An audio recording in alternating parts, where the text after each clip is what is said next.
Hello there, I'm Jeanette Lane at CraftStash, and in today's video, this is kind of going to be a different type of video because I'm going to be sharing how to make this card, but I've already done a lot of the cutting and the prep work because there's just one technique that I want to show you that I'm really excited to share because I think it's going to give you new life. It's going to bring new life to all of your thin dies that you might have lying around, and maybe you need just some fresh inspiration. Let's get started. I'm going to be working with the wonderful Christina Griffith's collection, Card Making Magic, and this is the Masculine Editions die set.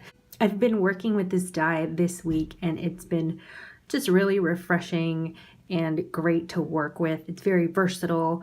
You know, it is aimed towards more masculine makes, but I really think that you can adapt it to all kinds of cards. So I'm really excited to work with it and also to show you this cool little trick. I'm going to be working with the ticket shape die, and I wanted to create a strip of tickets, kind of like the tickets you get in an arcade. Now, if you're familiar with die cutting, you know that you can fold a card in half and then place your die edge over the fold edge, and you'll create a mirror image of your die. But I wanted to create a chain of tickets, and I wanted to share how to do that. It's really easy. All you need to start is some lighter weight card in A4 size. I want to say that the card that I'm using is 120 GSM. You may even want to use copy paper, and the reason for this is because wafer thin dies like this can only cut through about 3 to 5 layers of card, and because we're going to be doing a lot of folding, you want to make sure to use lighter weight paper so that your die does cut through all the layers that we're going to be folding.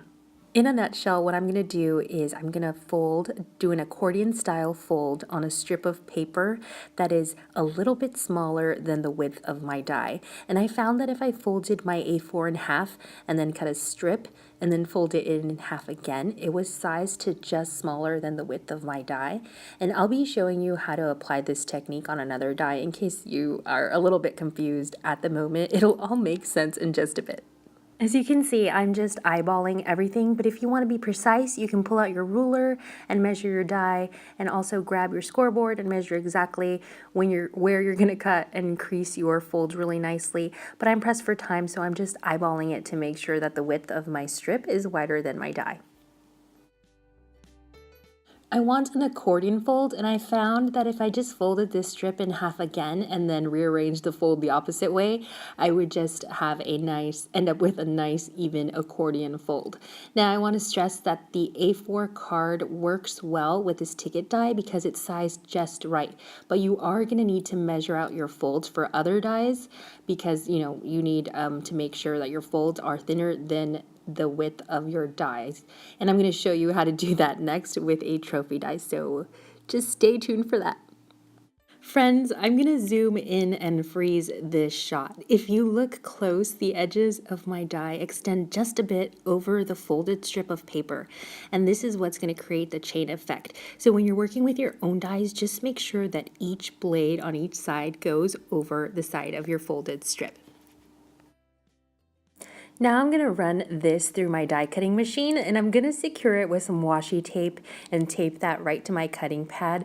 I don't want this shifting around in the process, and also you do kind of need a little bit of washi tape because the folded strip, it just naturally wants to unfold itself, so you kind of got to tape it down and make sure that it's secure as you're running it through your machine.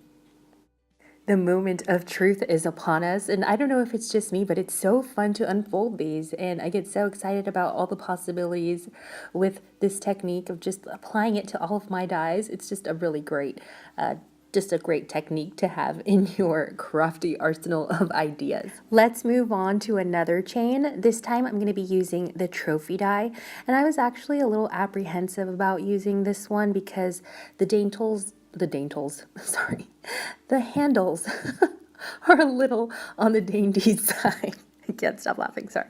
And I honestly thought it wouldn't work because the handles are a little bit dainty, but spoiler alert, it worked really well. And with a trophy die, because I was gonna have to do some extra folding, I decided to use A4 size copy paper because it is a lighter weight and I can do more folds, and there's a better chance of my die cutting through all those layers. So I cut that in a strip, and then I wanted to make sure that my folds were smaller than the width of my trophy. And so for this one, I did need to do a little pencil mark just so that I know exactly where that first fold is, and then from there I can just do an accordion style fold. And of course I'm using my bone folder to make sure those folds and creases are nice and neat. To be honest, at this point, I was regretting not using a scoreboard to measure out my folds, because when you do folds like this, sometimes they get uneven and lopsided and you do risk not getting a proper cut, but it worked out quite well. But if you want to be more precise, then definitely use a scoreboard.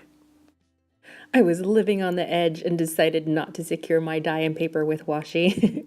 I lead a dangerous life, eh? Just kidding, sorry. So now once I run this through my machine and unfold it, you'll notice that the edges aren't even. Some of the handles are missing on the trophy on the edges. And also that last fold was a little bit smaller than the rest, but it's not a big deal because you can always just trim off the edges that don't work, and this technique is so easy that you can just try it again with another strip of paper. I wanted to mention one more thing before I start assembling my card. Because of the multiple folds, you want to make sure to use lighter weight paper. And if you want to try this technique on a steel rule die, using a steel rule die, then you can use longer strips of paper and create really long chains. Steel rule dies, they cut through thicker material, but with wafer thin dies, just try to stick to paper that's 120 GSM and lighter.